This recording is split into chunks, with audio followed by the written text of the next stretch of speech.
दीजिएगा का एकदम कसम वसम खाली है का कि पवन सिंह को अब नहीं इंडस्ट्री में रहने देंगे। मतलब देख रहे हैं भाई आज का अब ऐसन ऐसन 2 कौड़ी के यूट्यूबर बताइए सन कि पवन सिंह के करियर खत्म हो गई। अरे चोटा मारा मुहवा पर न तो मुहवा लाल हो जाई बुझाइल रे।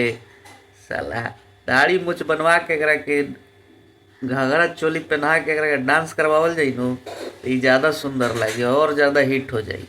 4 गो व्यू कमाए के बाद तो कुछ आके बोला तरह कहा तरह कि पवन सिंह के करियर ख़त्म कर देंगे का भैया। जाके भैया से अपना पूछिए कि पवन सिंह के वजह से उनकर करियर चलता है। पवन सिंह के वजह से तो और लोग पर 4 गो व्यू आवता बुझाई। पवन सिंह के करियर ख़त्म कर दे बोलो तू लोग। पावर स्टार है वो, ऐसे ही करियर ख़त्म हो जाएगा। 30 साल से खूटा गाड़ के मार्केट में बैठे हैं 1 नंबर पे।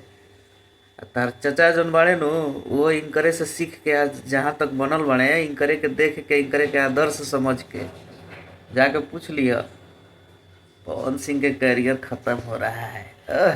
कितना चिंता लगल भी तो मर तड़ से दे दो मुहवा में आले सामने बेटा तू कहियो।